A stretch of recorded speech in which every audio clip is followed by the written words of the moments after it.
Hello everyone, I'm Kayla, and I'm here to inform you about the Death with Dignity Act and what it stands for.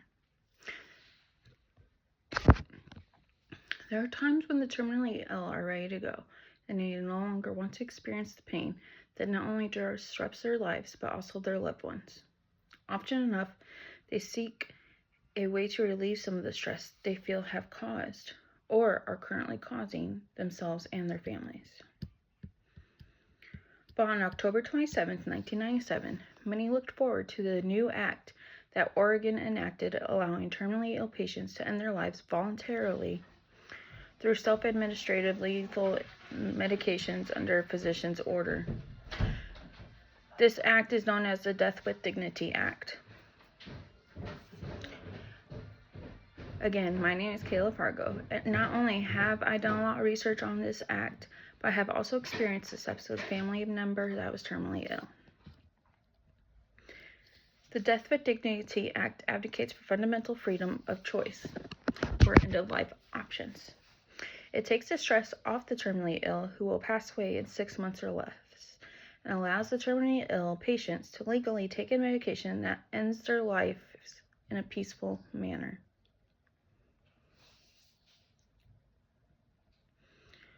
How does the Death for Dignity Act advocate for fundamental freedom of their choice?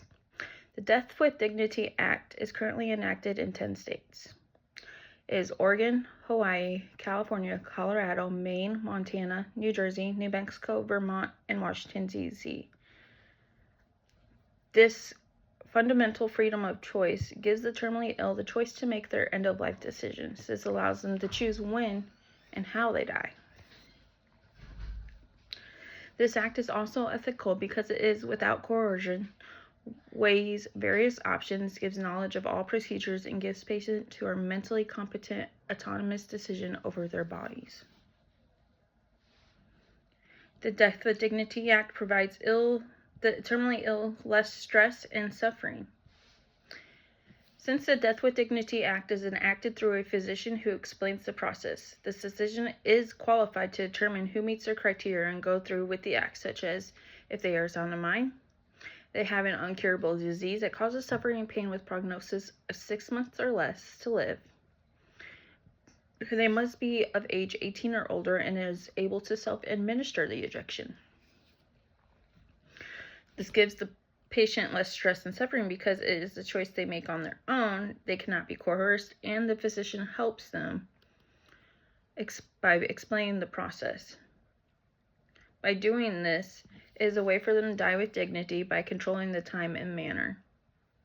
And oftentimes, the elderly or even those who are terminally ill, to die with dignity is the definition of not wanting somebody to overly take care of them.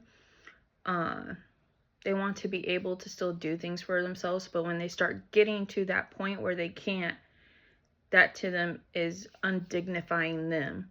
So this is a way for them to die while still able to care for themselves without going into this state of having to be rotated in bed, can't get up, can't feed themselves.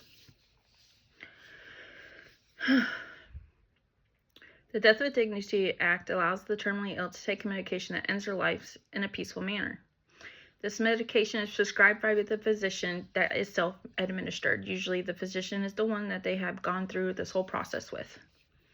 Medication formula varies by state. It's often used as a mixture of DDMA, which is diazepam, digoxin, morphine sulfate, and amitriptyline, which sometimes pentobarbital added into the mix. I know it's really technical terms. I don't know I know some of them are actually antipsychotic meds. That's a mix with morphine, which is actually a pain-free drug that they often use on the elderly or those who are on hospice so that they can pass away with no pain. The medication is painless. It makes the patient fall asleep and then they pass away within 30 minutes of falling asleep. It's much like euthanizing an animal. And if you've ever seen an animal euthanized, it really is a painless option. So they don't feel it. They do really just fall asleep.